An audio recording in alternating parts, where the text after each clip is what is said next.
What are the most stressful things you find about being a kid today in the 2000s? The pressure of being successful is definitely one of them. Junior year, especially, is really difficult. I can speak for everyone when I say this, that everyone feels stress that realistically that they shouldn't.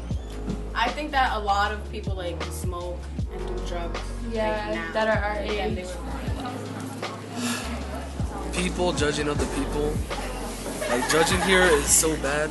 The things people say, like the racism, like, you know, people like are like, they like judge you for like what you do, or like how you do your hair, or like what kind of shirt you wear.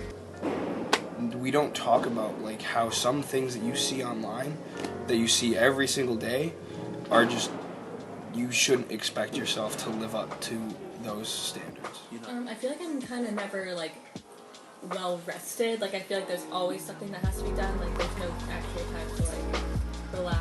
It's balancing everything that needs to get done with school and work and all the extra activities that we're trying to do, and then not having enough rest. And it's kind of because I feel like the older generation didn't grow up with this sort of stress, and they never experienced it, and they don't really know how to deal with it. You don't need a big sign to tell you that that person wants to kill themselves or they're not happy with themselves. Little signs can just tell you. A person not eating, a person not talking to their friends as much, avoiding school, not cleaning your room. Little signs like that, people need to notice that. Just kids want to live and have fun and do other things to school, and that there's more to success than getting all A's and graduating with high honors and going into the best college that you can. Some of the most successful people in the entire world are successful because they do things that they like and they are good at it. And I can tell you, a lot of people don't like school, and it's probably for the best if every now and then you ease off the gas pedal and let them find time to do something that they enjoy and that they would actually like to pursue.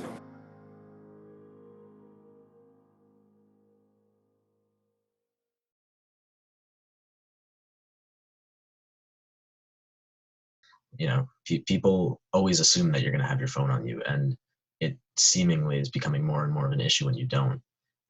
When obviously we know from both empirical studies and just from personal experience that having your phone on you can be dangerous, and it can lead to a lot of problems both mentally and physically.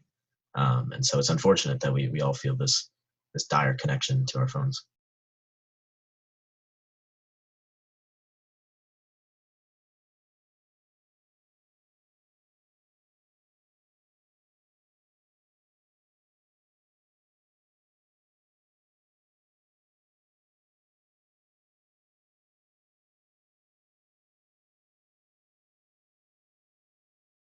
We never really experienced going out and being individuals without being in contact with our parents when we actually had the abilities to take on those responsibilities and freedoms.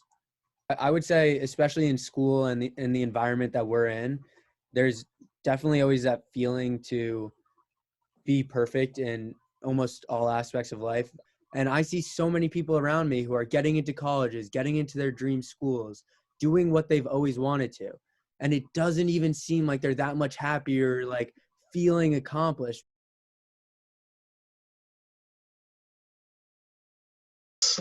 And also the time that I do find myself where it's unscheduled, I find myself worrying about the time that is scheduled. To try not to put too much pressure on your kids. I think the most important thing for parents to do is to at least give kids the right values and morals that you want them to grow up living with. But then outside of that, you should really try to let kids be kids and let them figure some stuff out for themselves. We live in a time that it's so hard to make mistakes because we see people that once you make a mistake, you get canceled or whatever it is.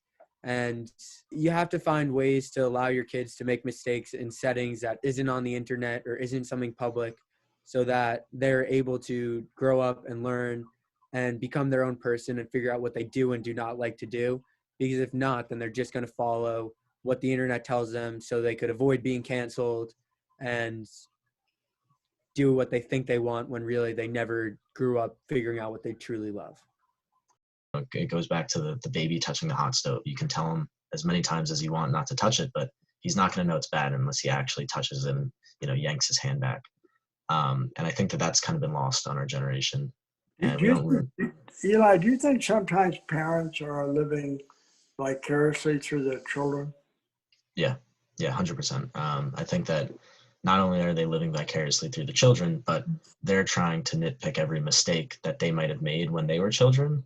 And if the kids never get the opportunity to make those mistakes, I'm not saying, let your kid walk into an utterly dangerous situation, but there has to be some sort of balance and some sort of leeway where you let the kid understand what it means to do this and what it means to make that mistake so that he doesn't do it again. It's all about the students being better than each other rather than if we all learned it together.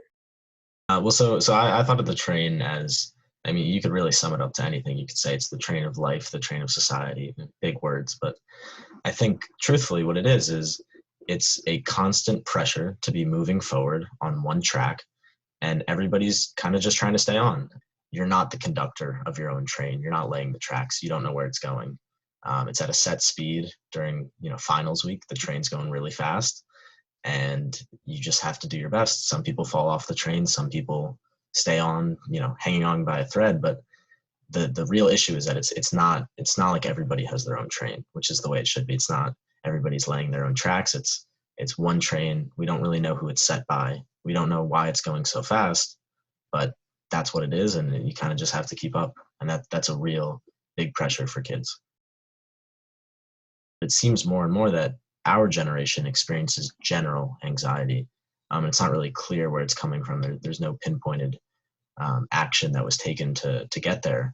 And so for me and Isaac, I think that it can be, the stress of a test or that's one thing, but just you show up to school and it's an anxious place. Everybody around you is anxious, first of all, so that rubs off. And just you feel like you're in that building to do something and you don't really know what it is. And so it's a general anxiety that feels very, very stifling. And it's very disorienting because, like I said, if you don't know where it's coming from, it's really hard to treat. You can't just say, oh, this is what you should do. Talk to somebody about this because you don't know why it's happening. It just is, and it's affecting everybody around you. But I think the larger problem here is the fact that people are just feeling anxious every day. And it doesn't have to be because of a scarring experience or a tragic event. It's just how we grow up as anxious people. And honestly, part of it could be the phone. It could be the constant chase to be better. But I think that the issue is that we kind of let the technology dictate the pace. We let this come into the world and we weren't prepared for it. And so you see that now that people are scrambling to get a hold of this. People are just now realizing that Facebook is invasive and that it invades your privacy. That's been going on already now for 13 years. And the major issue, we talked about the train analogy, is that one of the conductors up there is technology.